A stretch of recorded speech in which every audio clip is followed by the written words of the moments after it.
Hello বন্ধুরা, কেমন আছো? আশা করি ভালো আছো। তা তোমাদেরকে আজকে আমি একটি খুব সুন্দর ডিভাইস বানিয়ে দেখাবো, যে ডিভাইসটির দ্বারা তোমরা যে কোনো মেটেল বা ধাতুকে খুব সহজেই দূর থেকে ডিটেক্ট করে খুঁজে বের করতে পারবে। তো এটি বানানো খুবই সহজ এবং যে কেউ বানিয়ে দেবে। আর এটি বানাতে বিশেষ কিছু আমাদের লাগেনি। যে জিনিসগুলো গেছে তোমরা আরামসে ইলেকট্রিক শপ বা ইলেকট্রনিক দোকান থেকে আরামসে পেয়ে যাবে, বা কিছু কিছু জিনিস তোমরা পুরনো সার্কিট বোর্ড থেকেও পেয়ে যেতে পারো। তো চলো কীভাবে দেখে নিই, এবং সর্বপ্রথম আমরা দেখে নিই যে কী কী জিনিস এটি বানাতে লাগবে।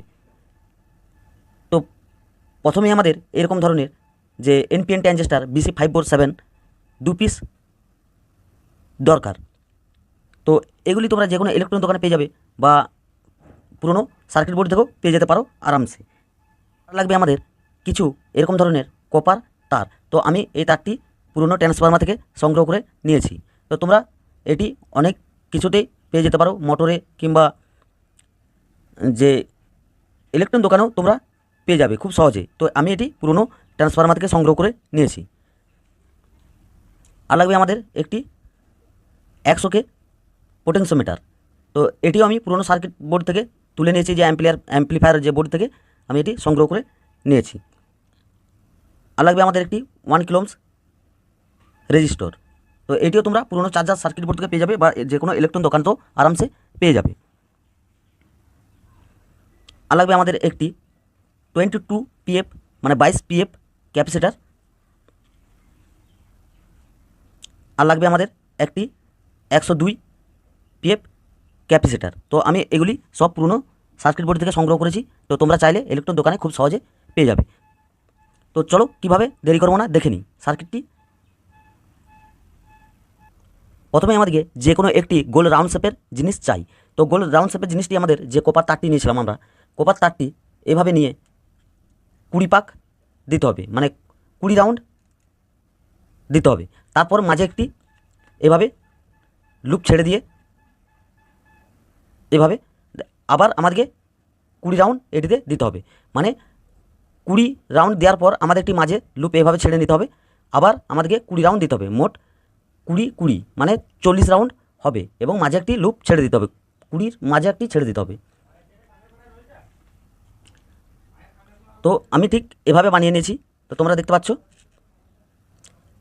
এটি আমাদের 20, এটি আমাদের 20 এবং মাঝেরটি 0। তো তোমরা খুব সুন্দরভাবে দেখতে পাচ্ছ আশা করি ক্যামেরাতে। তো এরকম আমাদেরকে প্রথমে একটি বানিয়ে নিতে হবে। তো এটি আমাদের পরের কাজ, এটি আমি এখন সাইডে রেখে দেবো। তো মেন সার্কিটটি আমরা আগে দেখে নিই কীভাবে। তোমরা দেখতে পাচ্ছ যে BC547 ট্রানজিস্টারটি আমি এভাবে নিয়েছি। তো এভাবে নেওয়ার পর আমাদের প্রথম পিনটি হলো কালেক্টর, মাঝেরটি হলো বেস, এবং এই সাইডটি হলো ইমিটার।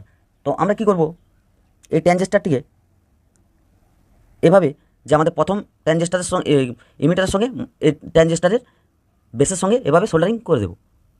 ঠিক এভাবে সোল্ডারিং করে নিয়েছি। এরপর আমাদেরকে 102 PFটি আমাদের প্রথম ট্রানজিস্টারের কালেক্টরের সঙ্গে এভাবে সোল্ডারিং করে নিয়েছি।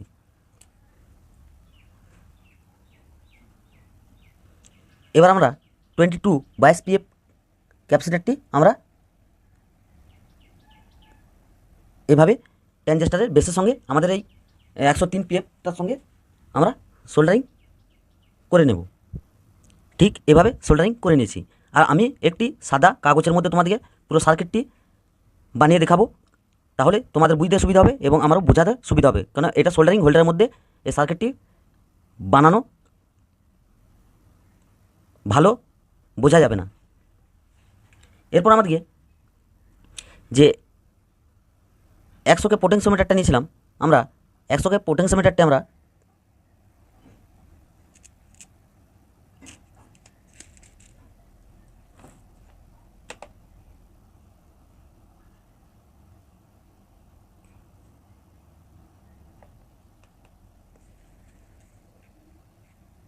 এভাবে মিডিলে সোল্ডারিং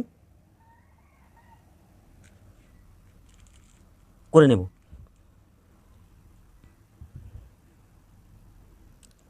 তো তোমরা স্টেপ বাই স্টেপ ভিডিওটি দেখবে, কিপ করবে না। কিপ করলে কোনো জায়গায় মিস হয়ে গেলে সার্কিটে বা গোলমাল হয়ে গেলে এই সার্কিটটি কাজ করবে না।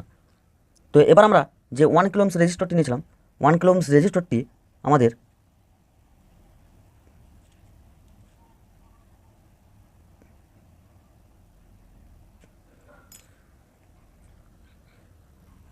মাঝের পিনের সঙ্গে এই সাইডের যে আমাদের পোটেনশিওমিটারের পিনের সঙ্গে এবং আমাদের প্রথম ট্রানজিস্টরের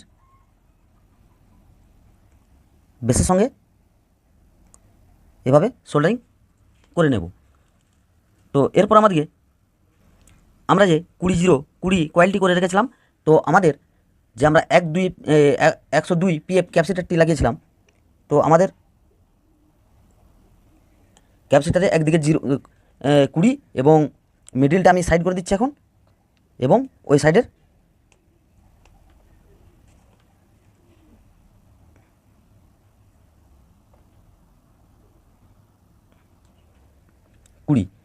এভাবে সোল্ডারিং করে নিয়েছি। তো আমরা মাঝের এখন 0টি ছেড়ে দিয়েছি। তো খুব সিম্পল সার্কিট, তোমরা আশা করি ভালোভাবে বুঝতে পারছো। এরপর আমাদেরকে একটি 5 ভোল্ট বাজার নিতে হবে। তো বাজারটি আমরা বাজারের যে নেগেটিভটি আমরা এই ট্রানজিস্টরের কালেক্টারে এবং পজিটিভটি আমরা যে মাঝের কয়েলের মাঝের 0টি ছেড়ে দিয়েছিলাম সেটিতে এভাবে সোল্ডারিং করে দেব।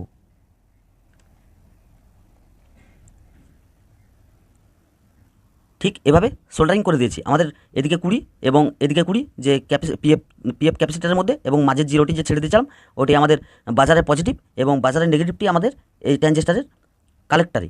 এবার আমরা পাওয়ার সাপ্লাই দিয়ে দেখবো যে এটি ঠিকঠাক কাজ করছে কি করছে না, বা কেমন কাজ করছে। তো আমরা এটি পাওয়ার দেওয়ার জন্য নিচে একটি 3.7 ভোল্ট লিথিয়াম ব্যাটারি। তো তোমরা 3.7 ভোল্টের যে কোনো ধরনের ব্যাটারি এটিতে ব্যবহার করতে পারো। তো চলো এবার ব্যাটারি কানেকশানগুলি দেখে নিই। তো আমরা ব্যাটারি কানেকশান এবার দেবো আমাদের যে জিরোর সঙ্গে কয়েলের 0-র সঙ্গে বাজারের পজিটিভটি ছিল। তো আমরা সেখানে ব্যাটারি পজিটিভ এভাবে সোল্ডারিং করে দেব।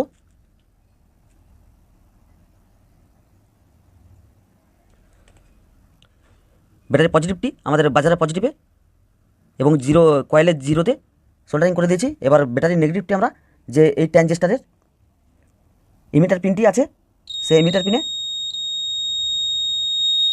এভাবে সোল্ডারিং করে দিয়েছি। তো তোমরা দেখতে পাচ্ছ বাজারটি বাজছে, তো আমাদেরকে এটি অ্যাডজাস্ট করে নিতে হবে।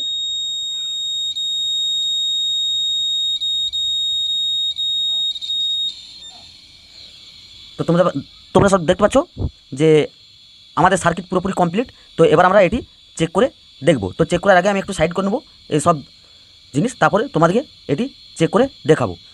তো বন্ধুরা, এরকম ধরনের ভিডিও বানাতে গেলে অনেক কষ্ট বা মেহনত করতে হয়।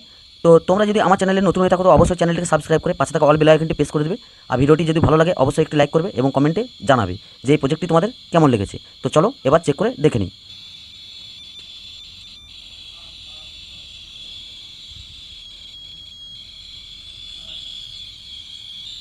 তো একটু আওয়াজ এখনও আসছে, অ্যাডজাস্ট ঠিকঠাক হচ্ছে না। আমাদের যে পোটেনশিওমিটারটি একটু গোলমাল আছে, পোটেনশিওমিটারটা ঘুরিয়ে ঘুরিয়ে আমাদেরকে এই সাউন্ডটা অ্যাডজাস্ট করতে হয়। তো প্রথমে আমরা এই যে কয়েলটি আছে এই কয়েলের মধ্যে মেটেলের মানে মেটেলের কাছাকাছি কয়েলটির মধ্যে আসতে হবে। তো আমরা প্রথমে একটি কাঁচি দিয়ে দেখব।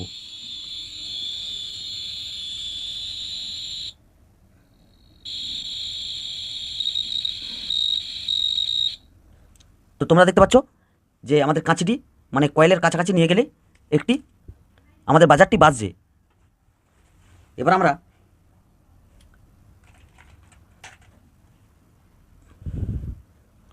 এটি দিয়ে দেখব।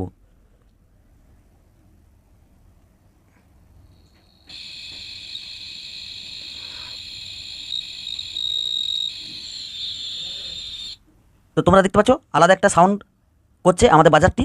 তার মানে আমাদের যে কয়েলটি মেটেলের সংস্পর্শে বা কাছাকাছি এলেই বাজারটি বাজতে থাকবে।